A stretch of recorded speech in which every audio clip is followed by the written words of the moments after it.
Hello friends, I hope you all are doing great.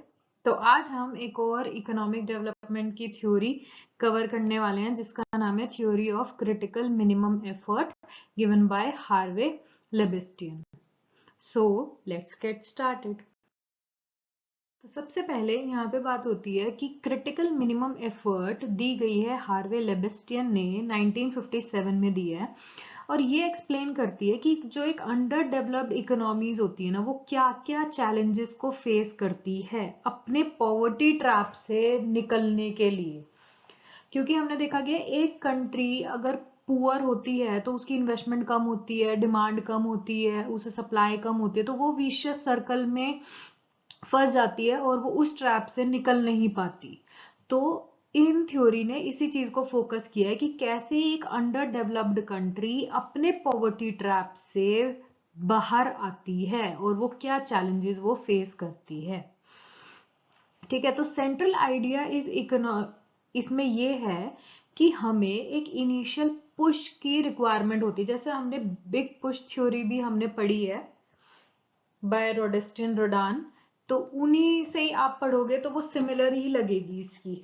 ठीक है, तो इन्होंने बात की है, इनका टर्म यूज हुआ है क्रिटिकल मिनिमम एफर्ट, वहां पर हुआ था बिग पुश, तो उसमें बिग पुश यूज हुआ था। यहां पर इन्होंने टर्म यूज करा है critical minimum effort to initiate a self sustaining cycle of economic growth, कि एक ये मिनिमम एफर्ट अगर हमारी इकोनॉमी लगा पाए, यानी कि इस एफर्ट जो एक मिनिमम लेवल है अगर उसको एक कंट्री अटेन कर ले तो वो इस लेवल पे आएगी कि हर साल वो खुद ही खुद डेवलप होती रहेगी, फिर उसे कोई एडिशनल इन्वेस्टमेंट की इतनी खास जरूरत नहीं है क्योंकि वो ट्रैप से निकल जाएगी।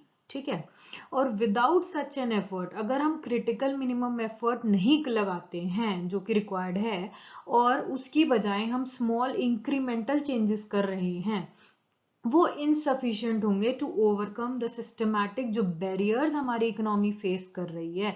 और उस पे आप छोटा छोटा इंक्रीमेंटल चेंजेस कर रहे हो कि मान लो आपको आप पुअर है, आपकी कंट्री ट्रैप में फंसी हुई है, अब आपको निकलना है वहां से बाहर। तो एक होता है कि हम हर साल, चलो ठीक है, 1000 करोड़ हम बजट का इसमें लगा देते हैं कि थोड़े से इन्वेस्टमेंट कर देंगे फिक्स्ड एसेट्स में या कहीं भी, तो ये कह रहा है उससे काम नहीं बनेगा। अगर हमें ट्रैप से निकलना है तो हमें एक क्रिटिकल मिनिमम एफर्ट की रिक्वायरमेंट है। जैसा कि हमने सेम पढ़ा था बिग पुश थ्योरी में कि उन्होंने भी यही कहा था, एक बहुत बड़े पुश की जरूरत है। जैसे हेलीकॉप्टर को, एरोप्लेन को जमीन से उठने के लिए एक बारी बहुत ज्यादा फोर्स की जरूरत होती है, और इन द सेम वे एक कंट्री को पॉवर्टी ट्रैप से निकलने के लिए एक बिग पुश की जरूरत होती है। तो वहां पर उन्होंने बिग पुश किया था, वहां यहां पर इन्होंने बोला है क्रिटिकल मिनिमम एफर्ट। उसका मतलब भी कहीं ना कहीं आप सेम समझ सकते हो कि स्मॉल इंक्रीमेंटल चेंजेस से वो चीज पॉसिबल नहीं हो पाएगी। क्यों? क्योंकि अगर आप मान लो एक दो जगह आप इन्वेस्टमेंट कर रहे हो तो उससे सेविंग कम होगी, इन्वेस्टमेंट कम होगी और स्टेगनेंट प्रोडक्टिविटी आपकी उतनी ही रहेगी, जिसकी वजह से अंडर डेवलपमेंट रहेगा ही रहेगा। आप थोड़ी बहुत अगर सोच रहे हो कि हर साल थोड़ा थोड़ा लगा देंगे तो उससे कोई चेंज नहीं आएगा। तो आपको एक क्रिटिकल मिनिमम एफर्ट लगाना पड़ेगा। लेबेस्टिन आर्ग्यू करते हैं कि अचीव करने के लिए इकोनॉमिक डेवलपमेंट को हमें ट्रिगर करना पड़ेगा एक चेन रिएक्शन, जहां पर इन्वेस्टमेंट, प्रोडक्टिविटी और इनकम लेवल आपस में पॉजिटिवली बढ़ रहे हैं, अच्छे हो रहे हैं। कि एक टाइम पे आपकी इन्वेस्टमेंट भी बढ़ रही है, प्रोडक्टिविटी भी बढ़ रही है, लोगों का इनकम लेवल भी बढ़ रहा है, जिसकी वजह से सस्टेन्ड ग्रोथ आ सकती है। This theory underscore the importance of coordinated and large scale intervention particularly by government and international agencies to generate the necessary momentum to escape the poverty equilibrium से निकलने के लिए ये थ्योरी इन्होंने फोकस किया है कोऑर्डिनेटेड और लार्ज स्केल इंटरवेंशंस में। यहाँ पर इन्होंने गवर्नमेंट के रोल को बहुत बताया है कि गवर्नमेंट और जो इंटरनेशनल ऑर्गेनाइजेशंस हैं वो एक बहुत अच्छा और इम्पोर्टेंट रोल प्ले करती हैं किसी भी मोमेंटम को क्रिएट करने के लिए या पॉवर्टी से निकलने के लिए। बड़े बड़े एमएनसी जो हैं और गवर्नमेंट का एक बहुत इम्पोर्टेंट रोल है एक कंट्री को पॉवर्टी ट्रैप से निकालना। ठीक है, आगे चलते हैं। तो इस थ्योरी में हम कुछ टर्म्स या जो इन्होंने बताए हुए हैं कॉन्सेप्ट वो मैंने इस स्लाइड में लिखे हैं इंपॉर्टेंट पॉइंट। सबसे पहले ये जो थ्योरी है ना ये बेस्ड है आपकी 3 चीजों पे। सबसे पहली है पर कैपिटा इनकम। इनकम कितनी है पर इंडिविजुअल के पास, ठीक है। पॉपुलेशन की ग्रोथ कितनी हो रही है और इन्वेस्टमेंट कितनी है। तो 3 चीजों पे मेन फोकस है इसका। सेकेंडली लेबेस्टियन ने आइडेंटिफाई किया कि जो पॉपुलेशन है ना वो इनकम डिप्रेसिंग फैक्टर है। ऑफ कोर्स है जितनी ज्यादा पॉपुलेशन बढ़ेगी आपकी पर कैपिटा इनकम उतनी कम हो जाएगी अगर इनकम सेम है तो ये कह रहे हैं इनकम को एक डिप्रेस करने का फैक्टर है या शॉक है वो है पॉपुलेशन की ग्रोथ होना। वहीं पे अगर इन्वेस्टमेंट की बात करें तो वो इनकम जनरेटिंग फैक्टर है क्योंकि इन्वेस्टमेंट अभी करेंगे तो फ्यूचर में और उससे ग्रोथ मिलेगी तो वो एक स्टिमुलेंट कहलाता है। और इनकम डिप्रेसिंग फैक्टर कौन सा हमारा पॉपुलेशन है जो कि शॉक माना गया। तो ये चीज आपको पता होनी चाहिए। इनकम डिप्रेसिंग उन्होंने माना है पॉपुलेशन की ग्रोथ को और इनकम जनरेटिंग फैक्टर है हमारी इन्वेस्टमेंट। ग्रोथ एजेंट्स कौन से इकोनॉमी में कौन हेल्प करेगा कि ग्रोथ आए वो है एंटरप्रेन्योर्स, हमारे इनोवेटर्स, इन्वेस्टर्स और सेवर्स। तो ये हमारे ग्रोथ एजेंट्स है जो एक इकोनॉमी को ग्रो करने में मदद करते हैं। ग्रोथ जब भी पॉसिबल होगी जब इनकम डिप्रेसिंग फैक्टर यानी कि पॉपुलेशन की अगर ग्रोथ आपकी इनकम जनरेटिंग फैक्टर इन्वेस्टमेंट से कम है तभी आपकी ग्रोथ है। अब आप अगर हाउस होल्ड लेवल पे देखो तो आप सरवाइव या ग्रोथ तो जब ही कर सकते हो ना जब आपके खर्चे आपकी सेविंग से कम हो या एक्सपेंडिचर, सॉरी सेविंग कह रही हूँ, एक्सपेंडिचर से क्या बोल रही हूँ मैं, इनकम डिप्रेसिंग फैक्टर मतलब पॉपुलेशन यानी कि आपके एक्सपेंडिचर आपकी इनकम से कम होंगे तभी तो आप ग्रो कर पाओगे ना। तो इन द सेम वे अगर मैं इकोनॉमी की बात करूं तो इकोनॉमी में इनकम डिप्रेसिंग जो फैक्टर है अगर वो कम होगा, इनकम जनरेटिंग फैक्टर ज्यादा होगा तभी तो एक इकोनॉमी ग्रोथ कर पाएगी। तो अगर हमारा हाउस होल्ड के बारे में सोचे तो अगर मैं एक्सपेंडिचर मेरा कम होगा मेरी इनकम से तभी तो मैं ग्रो कर पाऊंगी। अगर मेरी एक्सपेंडिचर मैं ज्यादा कर रही हूँ इनकम मेरी कम है तो कहाँ से ग्रोथ, मैं तो बल्कि कर्जे में डूब जाऊंगी। तो ग्रोथ तभी पॉसिबल है जब हमारा इनकम डिप्रेसिंग जो फैक्टर है वो आपका इनकम जनरेटिंग फैक्टर से कम होना चाहिए। ठीक है, आगे चलते हैं। एक स्मॉल जो एडिशनल इन्वेस्टमेंट है ना उससे थोड़ा सा इंक्रीज ही आएगा इनकम में।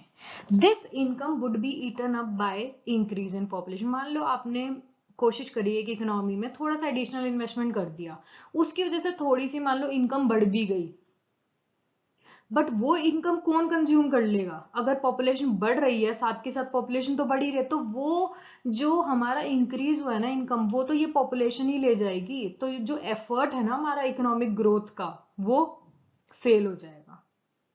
आई होप समझ आ रहा है।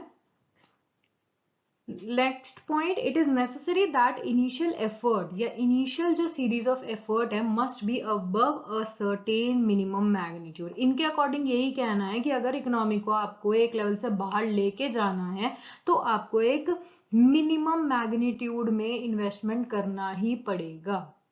उसी को ही इन्होंने कहा है क्रिटिकल मिनिमम एफर्ट।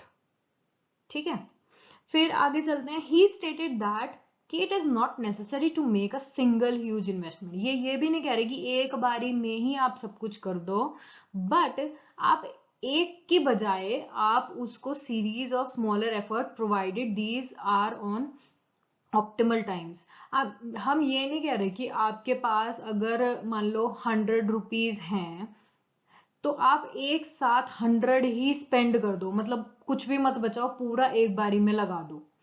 इनका कहना है लगाना आपको अच्छा अमाउंट पड़ेगा ये नहीं है कि आप 100 को 10 करके लगाओगे, नहीं, आप फर्स्ट टाइम चाहे 60 लगाओ या 80 लगाओ, उसके बाद दूसरा फिर लगाना। सीरीज और स्मॉलर एफर्ट का ये मतलब नहीं आएगा कि आप बिल्कुल ही कम कम लगाओ, जो कि लास्ट स्लाइड में हमने पढ़ा है कि स्मॉलर इन्वेस्टमेंट से काम नहीं चलेगा। इसका इस लाइन का मतलब ये है, सिंगल ह्यूज इन्वेस्टमेंट लगाने की बजाय आप इसी स्टेप को 2 में भी कन्वर्ट कर सकते हो, बस दैट्स इट। ये नहीं है कि आप 100 को 10 करके इन्वेस्ट करो, यूं हो सकता है कि आप पहले 60 करो फिर आप 40 करना। ठीक है, आगे चलते हैं। अब बात आती है डिफरेंस क्या है क्रिटिकल मिनिमम एफर्ट में और बिग पुश में। जहां तक हम देख रहे हैं दोनों सिमिलर ही जा रहे हैं। तो सबसे पहले बिग पुश में बात आई थी कि हमें बिल्ड करनी चाहिए फैक्ट्री, सपोर्ट करना चाहिए industries all at once at to kick start growth. कि ग्रोथ को बढ़ाने के लिए बिग पुश ने कहा था सारी फैक्ट्री, सपोर्टिंग इंडस्ट्री, सबको एक साथ बढ़ाना चाहिए, जिससे हम एक इनर्शिया क्रिएट कर पाए और हमारी इकोनॉमी सेल्फ सस्टेनिंग हो जाए, उस लेवल से बाहर निकल जाए। जैसे एरोप्लेन उड़ता है तो सबसे पहले बिग पुश की जरूरत होती है। वहीं पे क्रिटिकल मिनिमम एफर्ट ने एड्रेस करा है थोड़ा डीपर सिस्टमैटिक इशू। उन्होंने एजुकेशन, गवर्नेंस, हेल्थ, उनको भी कंसिडर किया है along with factory supporting industries. ये डिफरेंस है बस इन दोनों में, कि यहां पर इन्होंने एजुकेशन हेल्थ की बात नहीं करी थी। इन्होंने कहा था फैक्ट्रीज को अगर हम बढ़ा रहे हैं और सारी फैक्ट्रीज इंटरकनेक्टेड हैं तो सब में एक साथ पैसा डालना चाहिए कि वो लैप्स ना हो सके। यहां पर भी वही बात हो रही है, लेकिन इनका थोड़ा सा ब्रॉडर सेंस हो गया। इन्होंने एजुकेशन, गवर्नेंस, हेल्थ इनको भी मिला लिया अलोंग विद बिग पुश के जो फैक्टर्स थे उनके साथ। तो ये मैं आपको लिंक प्रोवाइड कर दूंगी, बिग पुश भी आप देख सकते हो कि उसमें क्या था, और क्रिटिकल मिनिमम एफर्ट में यही डिफरेंस है। आगे चलते हैं। तो इसका ग्राफ कुछ इस तरीके से बनता है। यहाँ पे पर कैपिटा इनकम है हमारी वाई एक्सिस पे, एक्स एक्सिस है जिसमें हमारा टाइम पीरियड शो हो रहा है। ठीक है, अब suppose the level of per capita income हमारी फर्स्टली है ओ ए। ओ ए हमारी है पर कैपिटा इनकम। ये जो लेवल है, ये एम जो है ना, ये यहां पर एम दिखा रहा है हमारा क्रिटिकल मिनिमम एफर्ट जो कि रिक्वायर्ड है हमारी इकोनॉमी को बाहर निकलने के लिए। मतलब अगर मैं इंडिया की बात करूं तो लेट्स से कि एम इतना है कि हमारी पर कैपिटा ना पूरी कंट्री की ओ एम होनी चाहिए अगर हमें पॉवर्टी ट्रैप से बाहर निकलना है। तो एम वो लेवल है। अगर मान लो मैं ओ ए पे है हमारी कंट्री की पर कैपिटा इनकम, तो ये लेवल तो इतना है कि वो फेल ही हो जाएगा। अगर मैं फर्स्ट अटेम्प्ट भी करूं तो ये यहाँ पे जाके यूं जाएगा, फिर कितनी बार इसको इन्वेस्टमेंट करनी पड़ेगी बाहर जाने के लिए, तो ये तो इम्पॉसिबल हो जाएगा, यहाँ पे तो स्टेगनेंट हो जाएगी और फेल हो जाएगी। अब मानते हैं, मान लो हमारी पर कैपिटा इनकम ओ ए से बढ़ के अब ओ बी आ चुकी है, अब इतनी है हमारी पर कैपिटा इनकम कंट्री की। अब ग्रोथ कर्व हमारा है बी सी आर। फिर भी हम सोच सकते हैं क्यों, क्योंकि मिनिमम एफर्ट से थोड़ा सा ही नीचे है। ठीक है, तो it is evident that PCI is rising till, अगर आप एक बारी ह्यूज इन्वेस्टमेंट करोगे तो स्टार्टिंग में तो वो बढ़ाएगा, लेकिन धीरे धीरे कुछ अमाउंट एब्जॉर्ब होता जाता है जो फर्दर क्रिएट नहीं करता मनी को। तो इसलिए क्या आएगा, थोड़े टाइम के बाद वो चीज डाउनवर्ड स्लोपिंग भी हो जाएगी। तो इस केस में क्या होगा, हम यहां तक हाईएस्ट में पहुंचे, लेकिन हमें मिनिमम पर कैपिटा इनकम इसलिए इतनी लानी है ओएम तक। उसके लिए क्या हो सकता है, जब यहाँ पे हाईएस्ट है आप दोबारा सेकेंड डोज इन्वेस्ट करो। जैसे मैं कह रही हूँ ना, आपके पास 100 रुपीज है, तो पहले मान लो आपने 60 यहाँ पे खर्च कर दिए, तो आपने देखा इकोनॉमी यहाँ तक बढ़ी है, मिनिमम तक नहीं गई, तो सेकेंड डोज में आप रिमेनिंग 40 कर दो, बढ़ेगा, और वो मिनिमम से ऊपर निकल गया, तो इसका मतलब हम ट्रैप से बाहर जा सकते हैं और चले गए। ठीक है, तो जब लेवल ऑफ पीसीआई ओबी था तो ग्रोथ रेट हमारी बी सी आर थी। ये एविडेंट है कि पीसीआई इज राइजिंग, बी से सी तक तो वो राइज कर रही है, उसके बाद वो डिक्रीज कर रही है। तो इंप्लाइज ओबी सफिशिएंट है, इतना मोमेंटम ये क्रिएट कर सकता है कि अगर सफिशिएंट इन्वेस्टमेंट हम इंजेक्ट करें तो वो निकल जाए, इकोनॉमी हमारी ट्रैप से बाहर आ जाए। तो if sufficient investment is inject अगर हम करते हैं, OM जो कि हमें रिक्वायर्ड है, सस्टेन्ड ग्रोथ अकर होगी और an effort of stimulus would be stronger than shocks. अब यहाँ पे स्टिमुलस क्या है? इन्वेस्टमेंट। शॉक क्या है? पॉपुलेशन। अगर हमारी इन्वेस्टमेंट ज्यादा है पॉपुलेशन से तो हम इस लायक हो जाएंगे कि हम ये जो लेवल है इसको क्रॉस कर जाएं। Any investment less than critical minimum effort can not assure sustained growth.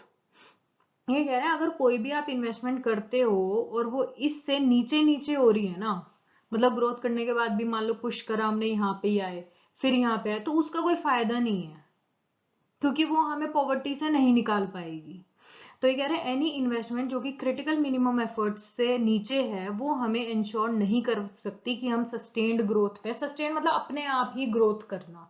तो the term critical is indicative of the fact that investment should be at least इस लेवल तक तो होनी ही चाहिए।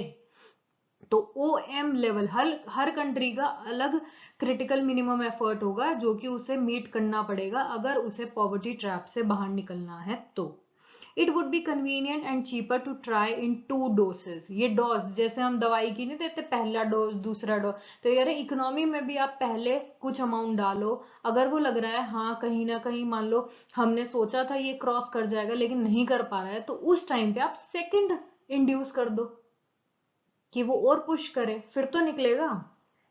कई बार होता है हम सोचते हैं हमारा रिजल्ट अच्छा आएगा लेकिन नहीं आ पाता, तो आप जहां पे भी हो देखो कि आपको लग रहा है ये सेक्शन मेरा वीक रह गया तो आप उसको स्ट्रॉन्ग कर दो।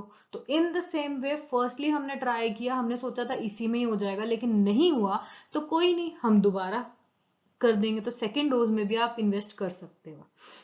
Initial injection of the investment might be enough, हो सकता था टू रेज टू OB कि हमारा पहुंच जाए, OB में जब हमने इन्वेस्ट करी हो सकता था वो ले जाए, but then at time T a second dose of investment could be injected to raise to OM तक पहुंचाने के लिए हम सेकेंड डोज भी ले जा सकते हैं। Taking the economy to a critical minimum level of income required for sustained growth हमें अटेन करनी है, उसके लिए हमें क्रिटिकल मिनिमम एफर्ट को पहुंचाना है। और ये कैसे कोशिश करनी है? एक में अगर एक ना हो तो 2 डोसेज में तो ये हो ही जाना चाहिए, 2 या 3 मैक्स टू मैक्स। ठीक है, ज्यादा छोटी छोटी इन्वेस्टमेंट से कोई भी फायदा नहीं होने वाला, वो इन्होंने यही कहा है। एंड इस थ्योरी में इतना ही था। Thank you. अगर कोई भी डाउट हो please use comment section and don't forget to subscribe economics tutor. Have a great day. Bye bye.